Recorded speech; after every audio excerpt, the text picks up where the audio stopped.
बहुत बहुत स्वागत है दोस्तों आप सभी का आज की इस वीडियो में हम देखने वाले हैं क्लास 11th का पॉलिटिकल साइंस का जो मिड टर्म का एग्ज़ाम हुआ है। ठीक है, बेसिकली ये मॉर्निंग शिफ्ट का है और इसमें मैं आपको इस क्वेश्चन पेपर के फुल सॉल्यूशन आपको दिखाने वाला हूं। यानी कि आपको इस वीडियो को देखने के बाद ये अंदाज़ा लग जाएगा कि आपके इस एग्ज़ाम में कितने मार्क्स आ सकते हैं। और वीडियो को देखने के बाद कमेंट बॉक्स में ज़रूर बताइएगा कि आपके कितने मार्क्स आ सकते हैं।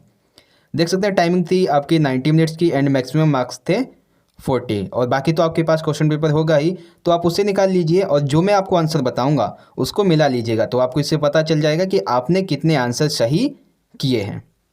चलिए स्टार्ट करते हैं। सबसे पहला प्रश्न सेक्शन ए है आपका, जिसमें आपके 24 क्वेश्चन होते हैं, जिसमें से आपको कुल 20 प्रश्नों के उत्तर देने थे। ठीक है, क्वेश्चन नंबर फर्स्ट है हमारा, भारत में संविधान संशोधन के विषय में निम्नलिखित में से कौन सा कथन सही नहीं है। पहला ऑप्शन है संविधान संशोधन की प्रक्रिया संसद से शुरू होती है, बिल्कुल सही। दूसरा है संविधान संशोधन करने के लिए अनुच्छेद 368 में प्रावधान दिया गया है, सही है। तीसरा है संविधान संशोधन की पुष्टि करने के लिए जनमत संग्रह की आवश्यकता होती है, यानी कि यदि हमें संविधान में संशोधन करना है तो हमें जनता के उस समय के जो लक्षण हैं, यानी कि उस समय की जो परिस्थितियां हैं उसके बारे में जानना आवश्यक होता है।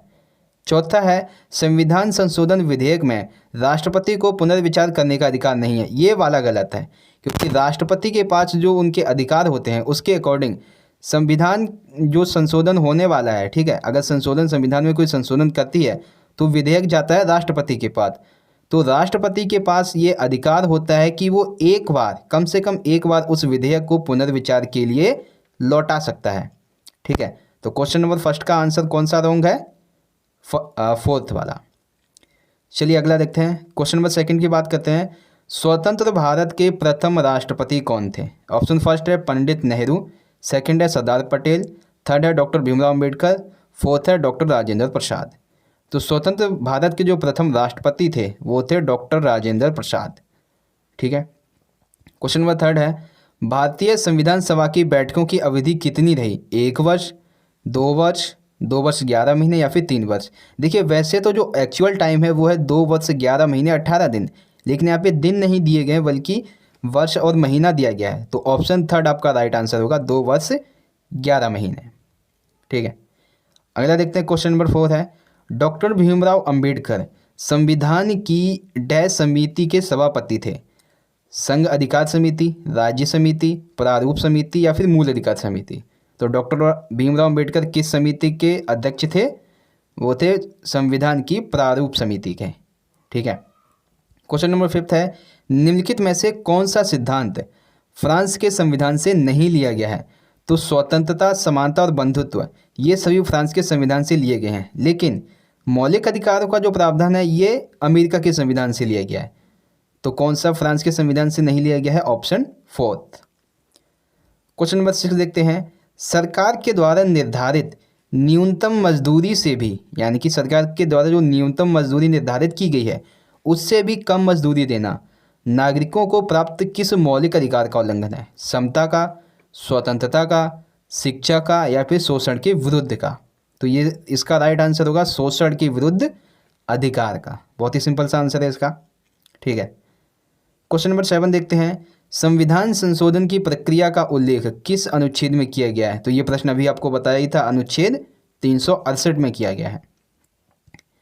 क्वेश्चन नंबर 8 है डैश के उपयोग के माध्यम से कोई भी नागरिक चुनाव लड़ने वाली किसी भी उम्मीदवार को वोट नहीं देने का विकल्प चुन सकता है, वो कौन सा होता है? ठीक है, तो देखिए बच्चों इसका जो आंसर है, ठीक है, इसको लेकर मैं भी कंफ्यूज हूँ, लेकिन जहाँ तक मुझे इसका आंसर राइट लगता है वो है ऑप्शन नंबर फर्स्ट, नोटा इसका राइट आंसर होगा। ठीक है, नोटा इसका राइट आंसर होगा। अगला देखते हैं। क्वेश्चन नंबर 9 है भारतीय संसद है इसका ऊपरी सदन किसे कहा जाता है? लोकसभा को, राज्यसभा को, विधानसभा या फिर जिला परिषद को? अब देखिए यहाँ पे बच्चे क्या गलती करेंगे कि लोकसभा जो है उसको ऑप्शन टिक करके आएंगे। ठीक है, लेकिन इसका जो राइट आंसर है वो है राज्यसभा। राज्यसभा को उच्च सदन कहते हैं और निम्न सदन लोकसभा को कहते हैं।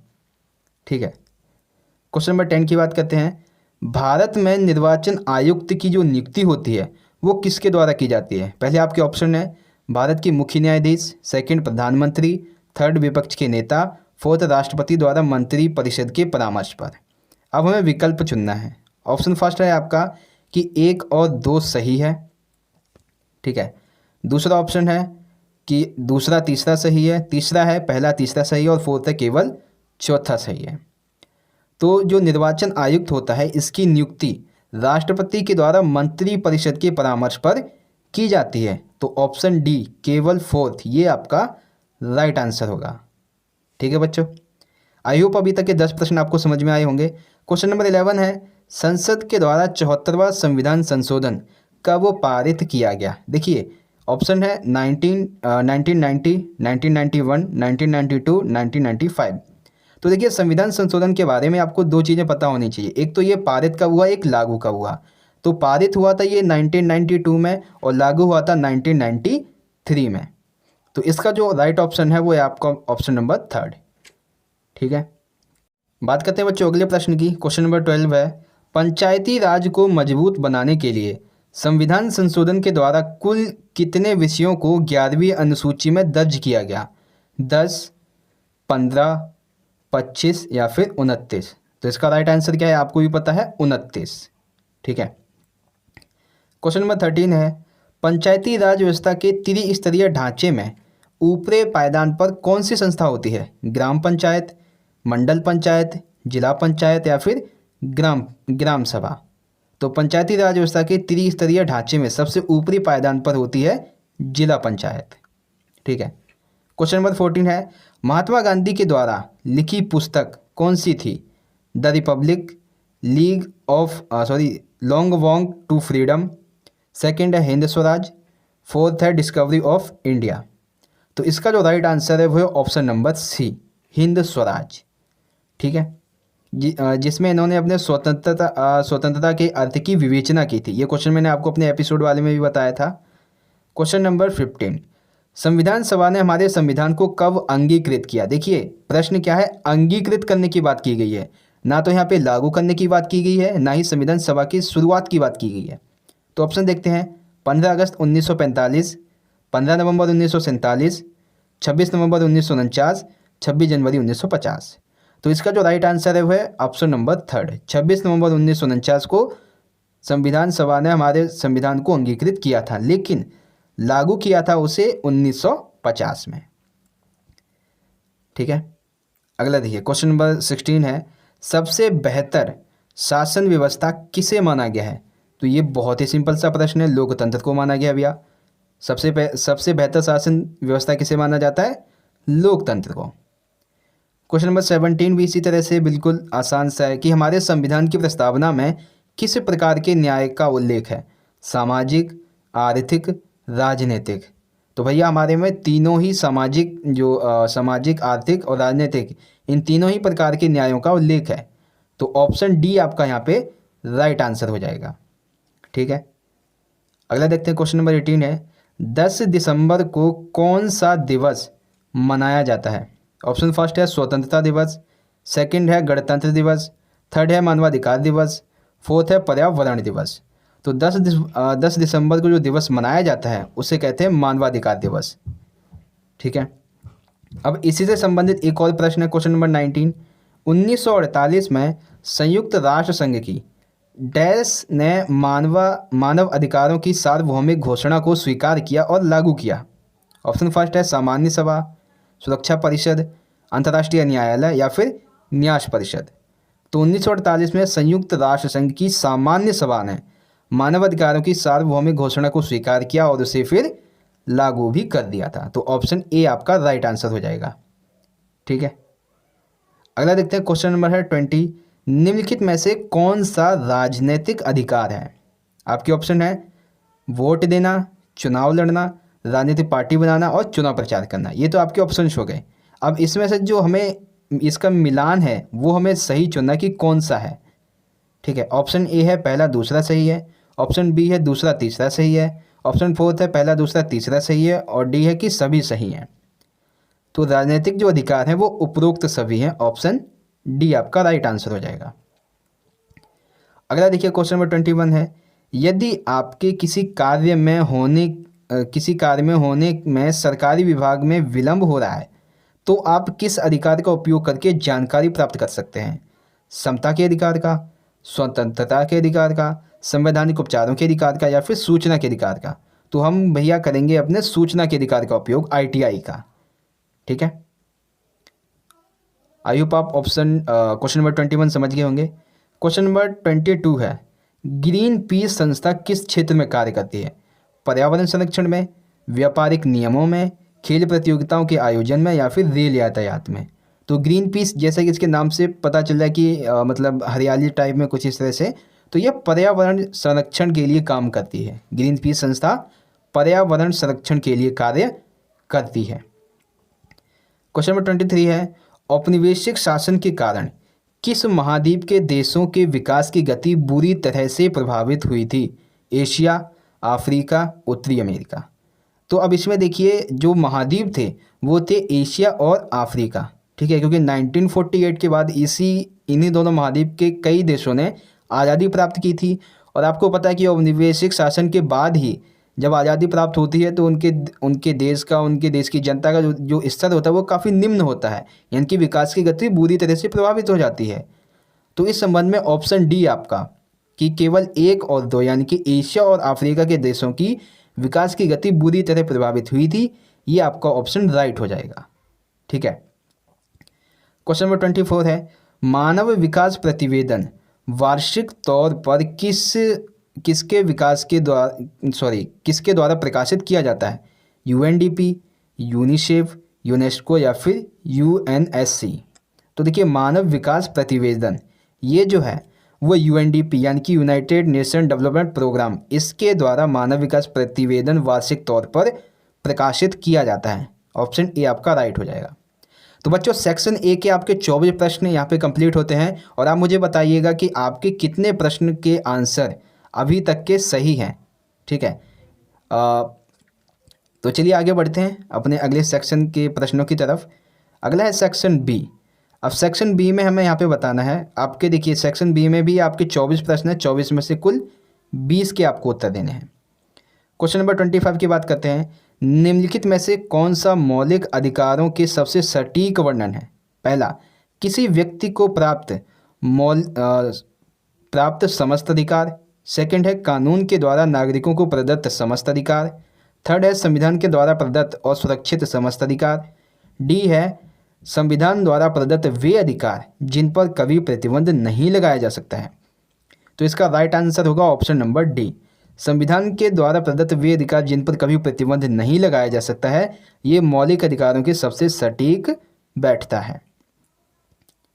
चलिए अगला देखते हैं। क्वेश्चन नंबर 26 है, कौन से अधिकार को संविधान का हृदय और आत्मा कहा जाता है? बहुत ही सिंपल सा आंसर है। ऑप्शन फर्स्ट है स्वतंत्रता का अधिकार, सेकंड है समानता का अधिकार, थर्ड है संवैधानिक उपचारों का अधिकार, और फोर्थ है धार्मिक स्वतंत्रता का अधिकार। तो संविधान का हृदय और आत्मा कहे जाने वाले अधिकार का नाम है संवैधानिक उपचारों का अधिकार। ठीक है, डॉक्टर भीमराव अंबेडकर ने ये बात कही थी कि संवैधानिक उपचारों का अधिकार को संविधान का हृदय और आत्मा कहा जाता है। आई होप आप समझ गए होंगे। अगला देखिए क्वेश्चन नंबर है 27, न्यायिक पुनरावलोकन की जो शक्ति है इसका प्रावधान किस देश से लिया गया है? ठीक है, तो ऑप्शन फर्स्ट है आपका आयरलैंड, सेकंड है अमेरिका, थर्ड है कनाडा, एंड फोर्थ है आपका फ्रांस। तो 27 का जो राइट आंसर है वो है आपका ऑप्शन नंबर बी, अमेरिका के संविधान से न्यायिक पुनरावलोकन की शक्ति का प्रावधान लिया गया है। क्वेश्चन नंबर 28 है, 42वां संविधान संशोधन किस वर्ष पारित हुआ था? ठीक है, 28 पूछता है कि 42वां संविधान संशोधन कब पारित हुआ? 1970, 1972, 1976 या फिर 1982? तो 42वां संविधान संशोधन 1976 यानी कि 1976 में पारित हुआ था। अगला क्वेश्चन नंबर 29 है, इजराइल की राष्ट्रीय विधायिका क्या नाम है? विधायिका जो है वहाँ की इजराइल की, उसका क्या नाम है? कांग्रेस, ड्यूमा, नेसेट या फिर हाउस ऑफ कॉमन? तो इजराइल की जो राष्ट्रीय विधायिका है उसका नाम है नेसेट। ठीक है, ऑप्शन सी आपका राइट आंसर है। अगला देखते हैं क्वेश्चन नंबर 30 है, परिसीमन आयोग का गठन किसके द्वारा किया जाता है? परिसीमन आयोग का गठन किसके द्वारा किया जाता है? प्रधानमंत्री, रक्षा मंत्री, राष्ट्रपति, लोकसभा अध्यक्ष। तो परिसीमन आयोग का जो गठन है वो राष्ट्रपति के द्वारा किया जाता है। ठीक है, ऑप्शन सी आपका राइट है। 31 है, भारत में किस वर्ष मताधिकार की आयु को 21 वर्ष से घटाकर 18 वर्ष किया गया? यानी कि वो कौन सा वर्ष था जिसमें जो वयस्क मताधिकार की आयु थी 21 वर्ष को घटाकर 18 वर्ष किया गया था? 1985, 1989, 1991, 1995। तो इसका राइट आंसर है 1989 में मताधिकार की आयु को 21 वर्ष से घटाकर 18 वर्ष किया गया था। ऑप्शन बी आपका राइट आंसर है। अब है 32। अब हमें इसमें से एक गलत कथन को चुनना है। पहला ऑप्शन है भारतीय संविधान ने लोगों को स्वतंत्रता की गारंटी दी है, राइट है। सेकंड है स्वतंत्र व्यक्ति का मौलिक मतलब स्वतंत्रता जो है वो व्यक्ति का मौलिक अधिकार है। थर्ड है सरकार की नीतियों का नागरिकों पर असर नहीं पड़ता है। फोर्थ है राजनीति किसी भी समाज का महत्वपूर्ण अंग है। तो इसमें 3 कथन सही है, एक गलत है। तो जो गलत कथन है वो है ऑप्शन नंबर सी, क्योंकि राजनीतिक नीतियों का नागरिकों पर 100% असर पड़ता है। तो ऑप्शन सी इसका जो गलत कथन चुनना है वो सही हो जाएगा।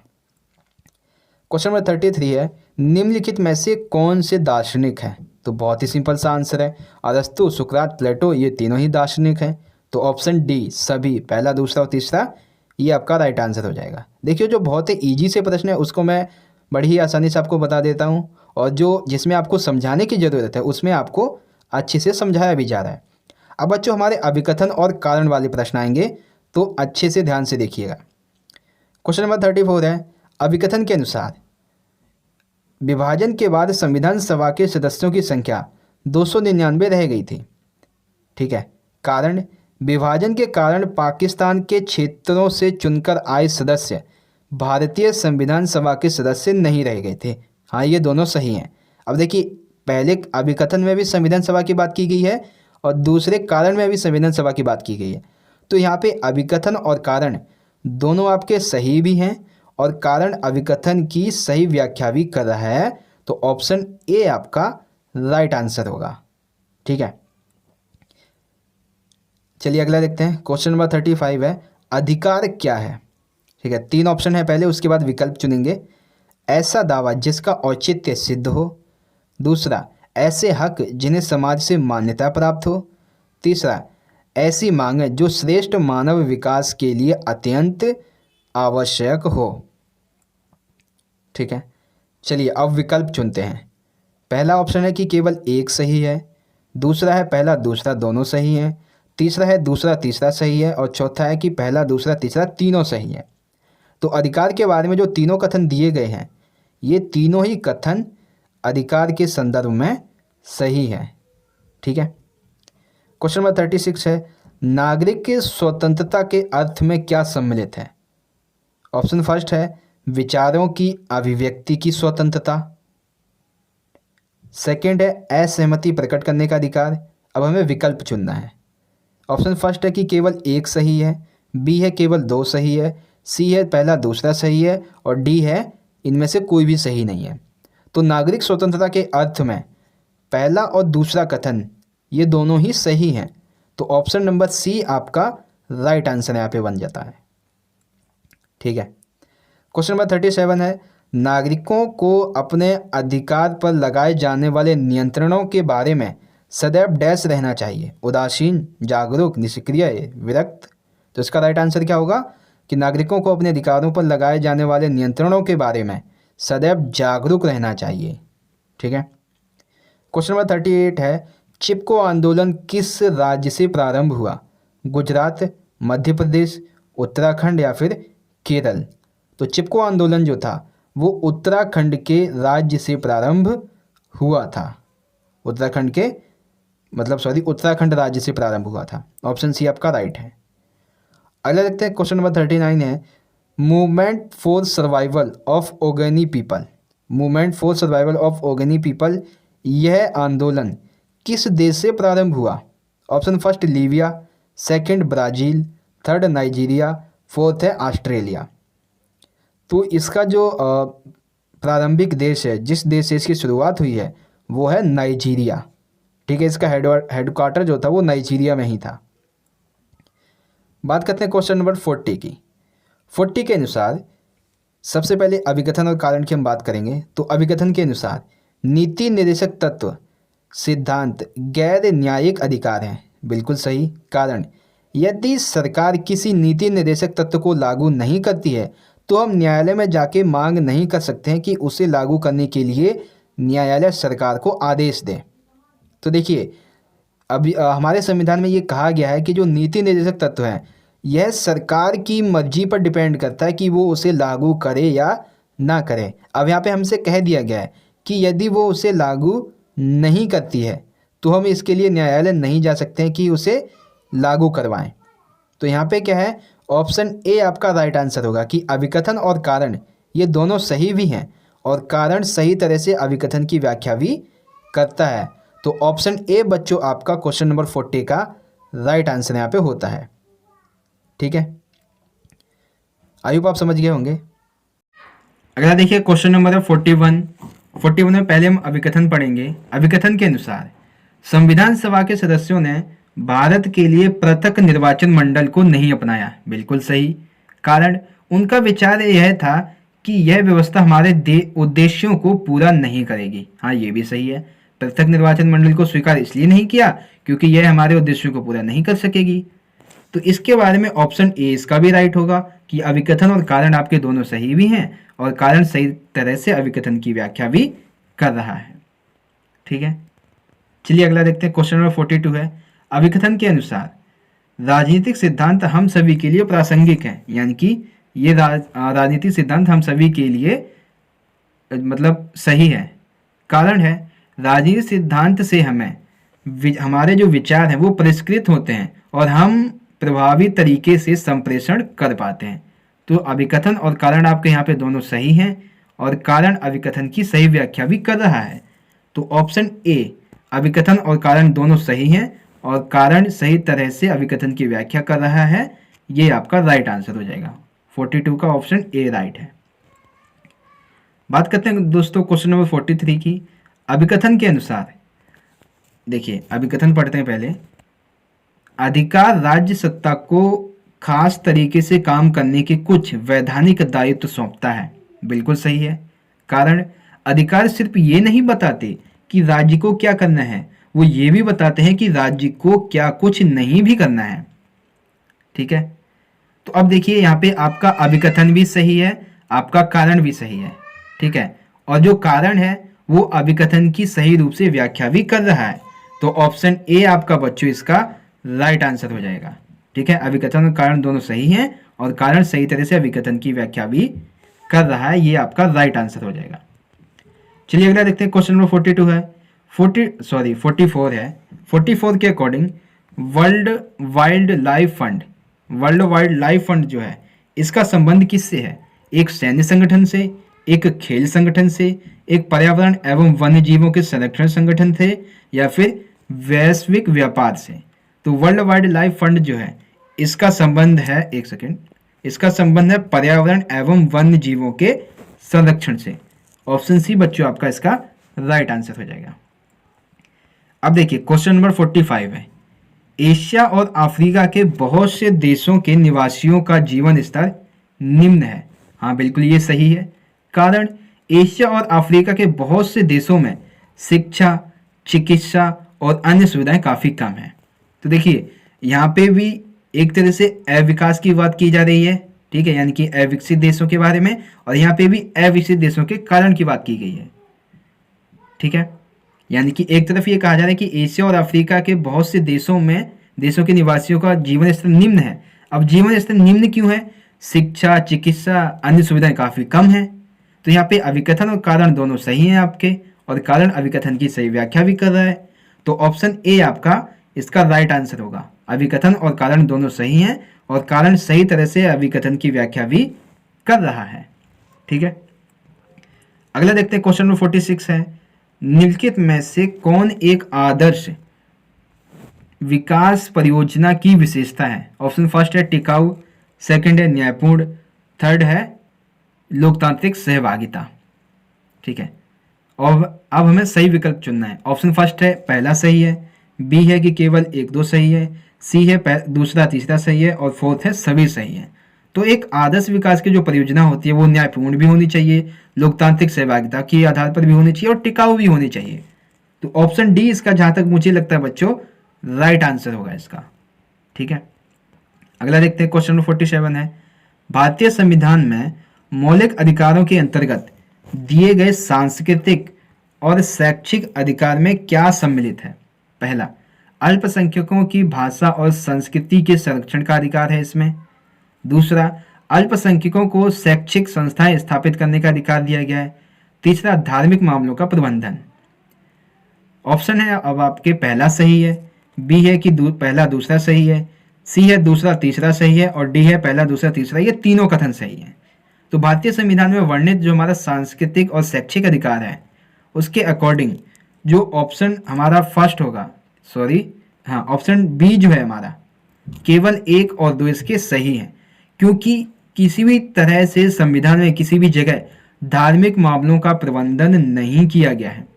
ठीक है, ऑप्शन बी हमारा राइट आंसर होगा। चलिए क्वेश्चन नंबर 48 की बात करते हैं, संपत्ति के अधिकार को मौलिक अधिकारों की सूची से कब बाहर किया गया? 1975, 1978, 1980 या फिर 1985? तो संपत्ति के अधिकार को मौलिक अधिकारों की सूची से 1978 में बाहर किया गया था। ठीक है, आई होप आप समझ गए होंगे। तो इस ऐसे बच्चों हमारा सेक्शन बी भी यहाँ पे खत्म हो जाता है, जिसमें आपके 24 प्रश्न थे। एंड आई होप आप सभी को अभी तक के ये कथन अभिकथन वाले कारण वाले जो प्रश्न हैं ये अच्छे से आपको समझ में आए होंगे। बच्चों आपको वीडियो अच्छी लग रही है तो ज़्यादा से ज़्यादा अपने सभी दोस्तों के साथ शेयर कर दीजिए। तो चलिए आगे बढ़ते हैं अपने सेक्शन सी की तरफ। तो सेक्शन सी आपका यहाँ से स्टार्ट हो जाता है। 12 प्रश्न है कुल, 12 में से आपको किन्हीं 2 प्रश्नों के उत्तर देने हैं। तो चलिए देखते हैं क्वेश्चन नंबर 19। देखिए बच्चों, यहाँ पे एक चित्र दिया गया है। ठीक है, आपके चैप्टर फर्स्ट से है ये, संविधान वाले से, और यहाँ पे ये नेहरू जी को यहाँ पे दिखाया गया है। ठीक है, अब हमें इसमें से प्रश्न का उत्तर देना है कि इस चित्र में खड़ा व्यक्ति क्या करने का प्रयास कर रहा है? ऑप्शन फर्स्ट है धुन बजाने में सहायता कर रहा है, दोनों पक्षों के विचारों पर ध्यान नहीं दे रहा है, अलग अलग आकांक्षाओं के बीच सामंजस्य बैठाने का प्रयास कर रहा है, संगीत का आनंद ले रहा है। तो यहाँ पे नेहरू जी जो हैं वो अलग अलग आकांक्षाओं के बीच सामंजस्य बैठाने का प्रयास कर रहे हैं। तो 49 का ऑप्शन सी आपका राइट आंसर हो जाएगा। आगे देखते हैं, क्वेश्चन नंबर 50 है। अब 50 में ये जो प्रश्न है ये आपके चैप्टर 3 से लिया गया है, ये जो है, ठीक है, जो आपका चुनाव प्रतिनिधित्व वाला है। अब देखिए यहाँ पे चेतावनी क्या है कि सावधान, चुनाव जीतना मुश्किल काम होने वाला है। अब नई आचार संहिता, सही और स्वच्छ मतदान तथा कड़े अनुशासन जैसी नई मुसीबतों का झेलना पड़ेगा। तो ये जो यहाँ पे व्यक्ति है ये बातें कह रहा है। ठीक है, तो ये जो नेताजी हैं वो इसमें चिंतित क्यों नजर आ रहे हैं? ऑप्शन फर्स्ट, निर्वाचन आयोग ने उन शक्तियों का और प्रभावशाली ढंग से प्रयोग करना शुरू कर दिया है जो उसे संविधान से पहले ही प्राप्त थी। सेकंड, धन के अभाव के कारण। थर्ड, अपनी पसंद के चुनाव चिन्ह प्राप्त ना करने के कारण। फोर्थ है इनमें से कोई नहीं। तो इसका जो राइट आंसर है वो ऑप्शन नंबर ए, निर्वाचन आयोग ने उन शक्तियों का और प्रभावशाली ढंग से प्रयोग करना शुरू कर दिया है जो संविधान में पहले से ही प्राप्त थी। चलिए अगला देखते हैं। अब यहाँ पे देखिए एक ये प्रश्न है, क्वेश्चन नंबर 51 है। यहाँ पे ये जो प्रश्न है वो आपके स्थानीय शासन वाले चैप्टर से ये लिया गया है। ठीक है, यह झंडा जनता की किन अपेक्षाओं का प्रतीक है? स्थानीय शासन के, रोजगार की उम्मीदों का, शिक्षा की उम्मीदों का, या फिर व्यापार की उम्मीदों का? तो ये जो झंडा आपको यहाँ पे दिखाई दे रहा है ये झंडा जनता की स्थानीय शासन के उम्मीदों के बारे में, उम्मीदों का प्रतीक है। ठीक है, अभी आप समझ गए होंगे। चलिए अगला देखते हैं। अगला यहाँ पे देखिए एक गद्यांश दिया गया है। इस गद्यांश को आप स्क्रीनशॉट लेके पढ़ सकते हैं, और अगर आपके पास क्वेश्चन पेपर है तो अच्छी बात है, इसे पढ़ लीजिए। अब हम इसके सीधे आंसर की बात करेंगे।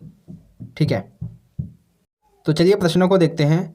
क्वेश्चन नंबर 52 है, एक सेकेंड, हाँ, कॉन्स्टिट्यूशन ऑफ इंडिया बिल किस वर्ष आया था?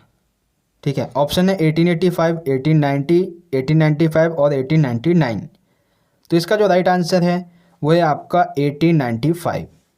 क्वेश्चन नंबर 53 है, नागरिकता की धारणा के संदर्भ में मोतीलाल नेहरू रिपोर्ट किस वर्ष आई थी? 1920, 1925, 1928, 1930। तो ये जो मोतीलाल नेहरू रिपोर्ट थी वो 1928 में आई थी। ठीक है, बात करते हैं 54 की। 54 के अकॉर्डिंग मोतीलाल नेहरू रिपोर्ट में लोकसभा के लिए मतदान की आयु कितनी प्रस्तावित थी? 15 वर्ष, 18 वर्ष, 20 वर्ष या फिर 21 वर्ष? तो इसका राइट आंसर है 21 वर्ष। 55 है, वर्तमान में भारत में आम चुनाव के लिए मतदान आयु कितनी है? 15 वर्ष, 18 वर्ष, 21 वर्ष या फिर 24 वर्ष? तो इसका भी राइट आंसर ऑप्शन बी है 18 वर्ष। ठीक है, तो ये question number 52, 3, 4 and 5 I hope आपको समझ में आए होंगे। वो इस गद्यांश से प्रश्न पूछे गए थे। आप इसे अगर अच्छे से पढ़ेंगे और फिर उसके बाद इस क्वेश्चन को देखेंगे तो सभी आंसर इसी में ही हैं। ठीक है, हर लाइन में एक एक आंसर मिल जाएगा। अगला गद्यांश देखिए, इससे संबंधित 5 प्रश्न पूछे जाएंगे, तो इसे आप पढ़ सकते हैं वीडियो को पॉज करके। ठीक है, मैं इसे आपको पढ़ के नहीं बताऊंगा क्योंकि पढ़ने में काफ़ी टाइम वेस्ट हो जाएगा आपका, तो इसे आप यहाँ पे पढ़ लीजिएगा। ठीक है, चलिए हम प्रश्नों की तरफ बढ़ते हैं। क्वेश्चन नंबर 56 है, इंटरनेट का इस्तेमाल करने वालों के लिए अंग्रेजी भाषा में कौन से शब्द का उपयोग किया गया है? राइटर, रीडर, नेटिजन या फिर गेमर? तो इंटरनेट का इस्तेमाल करने वाले लोगों के लिए अंग्रेजी भाषा में नेटिजन शब्द का उपयोग किया गया है। ठीक है, 57 है, भविष्य में इंटरनेट के द्वारा व्यापार में क्या तय है? बढ़ोतरी, घटना, स्थिरता, कोई परिवर्तन नहीं? तो भविष्य में इंटरनेट के द्वारा व्यापार में बढ़ोतरी तय है। ठीक है, 58 है, इंटरनेट के उपयोग ने पर्यावरण की रक्षा के लिए सक्रिय कार्यकर्ताओं को आपस में तालमेल डैश किया है? आसान, कठिन, मुश्किल या फिर असंभव? तो इंटरनेट के उपयोग ने पर्यावरण की रक्षा के लिए जो सक्रिय कार्यकर्ता हैं इनके आपस में तालमेल को आसान किया है। ऑप्शन ए आपका राइट है। 59 की बात करते हैं, निम्नलिखित में से कौन सा एक सोशल मीडिया प्लेटफॉर्म है? WhatsApp, Facebook, Instagram? तो भैया ये तीनों ही सोशल मीडिया के प्लेटफॉर्म है, तो ऑप्शन डी आपका राइट हो जाएगा। अब बचता है आखिरी प्रश्न, क्वेश्चन नंबर 60। इंटरनेट का प्रयोग करते समय निम्नलिखित में से क्या महत्वपूर्ण है? व्यक्तिगत जानकारी की सुरक्षा, व्यक्तिगत गोपनीयता? सी है 1 और 2 सही है, डी है इनमें से कोई नहीं? तो इंटरनेट का उपयोग करते समय हमें निम्नलिखित बातों का यानी कि ए और बी, व्यक्तिगत जानकारी की सुरक्षा और व्यक्तिगत गोपनीयता, इन दोनों की जो ये दोनों इनकी सुरक्षा ही महत्वपूर्ण बात है इंटरनेट का प्रयोग करते समय। ठीक है, तो बच्चों इस तरह से आज का हमारा ये लाइव सेशन यहाँ पे ख़त्म होता है। दोस्तों कमेंट बॉक्स में कमेंट करके ज़रूर बताइएगा कि आप अपने कितने प्रश्न सही करके आए हैं। ठीक है, आपके कितने मार्क्स आ सकते हैं। और अगर आपको ये वीडियो अच्छी लगी हो तो ज़्यादा से ज़्यादा अपने सभी दोस्तों को ज़रूर शेयर कर दीजिएगा।